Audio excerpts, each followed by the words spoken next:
اور ان پر الزامات بھی لگے اور ابھی بھی الزامات بھی لگ رہے ہیں, کچھ چیزیں شواہد بھی سامنے آ رہے ہیں, وہ احساسوں کے اندر اضافہ. اور جنرل قمر جاوید باجوہ اس شخصیت کا نام ہے جن پر نون لیگ نے اتنی تنقید کی ہے, بلکہ اتنی گالیاں دی ہیں, ایون نواز شریف نے, جس کی کوئی حد نہیں ہے. اور جنرل قمر جاوید باجوہ بدقسمتی سے اس شخصیت کا نام ہے جن کو اب پی ٹی آئی نے بھی اس سے زیادہ لتاڑا ہے. میر جعفر, میر صادق, یعنی بے شک آپ یہ جو بھی غیر مناسب الفاظ ہیں, لیکن جب بھی اب آپ پاکستان میں کوئی نام لیں گے نا کہ میر جعفر اور میر صادق, لوگوں کی جو اندر دماغ کے اندر تصویر بنتی ہے وہ تصویر ٹیپو سلطان کے میر جعفر اور میر صادق کی طرف نہیں جائے گی, بلکہ یہاں پر ہی رک جائے گی. یہ تو اب اتنا زیادہ جو تنقید کا نشانہ بنایا گیا ہے.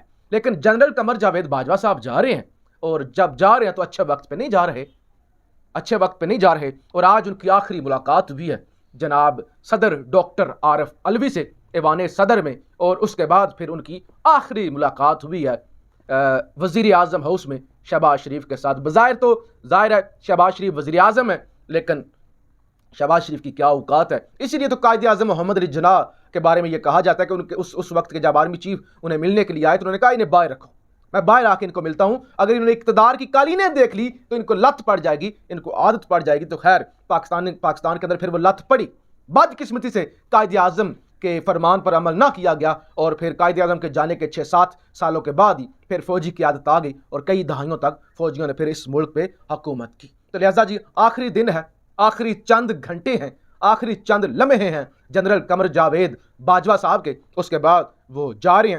اور اس کے علاوہ جنرل قمر جاوید باجوہ نے جی جاتے جاتے گلف نیوز, ایک مڈل ایسٹ کا بڑا جریدہ ہے, اس کو انٹرویو دیا ہے. مختصر یہ اس کے اندر جو مین چیز تھی, انہوں نے کہا کہ ہم پہ اس وجہ سے تنقید ہو رہی ہے, مجھ پہ اسی وجہ سے تنقید ہو رہی ہے, آرمی پہ اس وجہ سے تنقید ہو رہی ہے کیونکہ ہم نے یہ فیصلہ کیا, ہم نے یہ اصولی فیصلہ کیا کہ ہم سیاست کے اندر انٹرفیئر نہیں کریں گے, ہم پولیٹیکل ہو جائیں گے, ہم انٹرفیئرنس نہیں کریں گے, ہم اپنے آئینی رول کے اندر واپس آ گئے. کچھ لوگوں سے یہ برداشت نہیں ہوا کہ ہم آئینی رول میں واپس کیوں آئے, لہذا اس وجہ سے ہمیں تنقید کا نشانہ بنانے جانے لگا. لیکن کوئی بھی شخص, چاہے اس کا تعلق آئی ایس آئی سے ہے, چاہے اس کا تعلق ایم آئی سے ہے, چاہے اس کا تعلق آئی بی سے ہے, چاہے اس کا تعلق پاک فوج سے ہے, نیوی سے ہے, فضائیہ سے ہے, چاہے اس کا تعلق سول سوسائٹی سے ہے یا وہ بلیڈی سویلین ہے, اپنے دل پہ ہاتھ رکھے اور وہ یہ کہے کہ اس ملک کے اندر جب گزشتہ 8 مہینوں میں کاروائیاں ہوئی ہیں, یہ کسی سویلین شہباز شریف کی یہ اوقات ہے کہ یہ کاروائیاں ہو جاتی, یعنی اگر تو ہو جاتے واقعی غیر سیاسی تو پھر تو کیا بات تھی.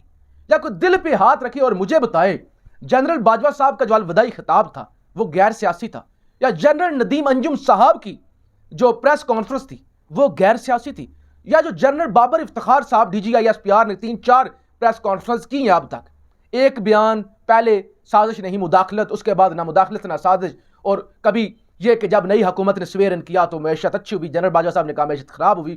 کیا اس کے اندر کوئی بھی غیر سیاسی بات آپ کو نظر آئی؟ تو لہٰذا یہ جو تنقید ہوتی ہے نا, دیکھیں فوج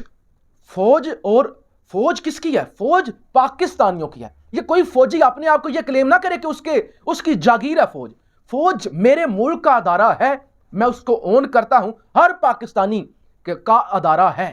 لہٰذا کسی کے پاس کوئی لائسنس نہیں ہے کہ کوئی فوجی ہے تو اس کو سرخاب کے پر لگے ہیں, وہ سپیریئر ہو گیا ہے.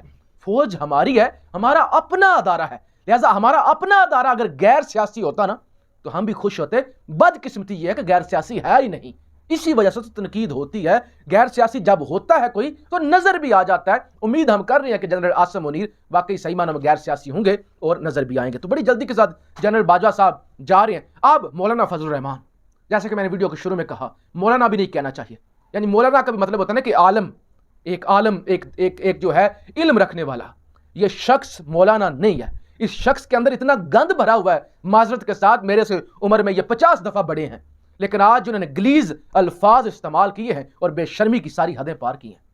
یعنی یہ چہرے پہ داڑھی, عمر کے اندر بھی کوئی 50 60 65 سال کے تو ہوں گے, لیکن بے شرمی والی زبان.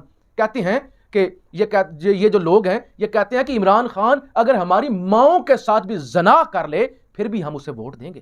اور ان کی جو خواتین ہیں, لڑکیاں ہیں, پی ٹی آئی کی نوجوان لڑکیاں, وہ یہ کہتی ہیں کہ کاش عمران خان ہمارے سونے والے کمرے میں بیڈ روم کے اندر آ جائے. ایک غیرت مند اسلامی جمہوریہ پاکستان کے اندر اور پھر خود کو 10 لاکھ علماء کا وارث کہنے والا بے شرم انسان خواتین کے بارے میں یہ لفظ استعمال کر سکتا ہے؟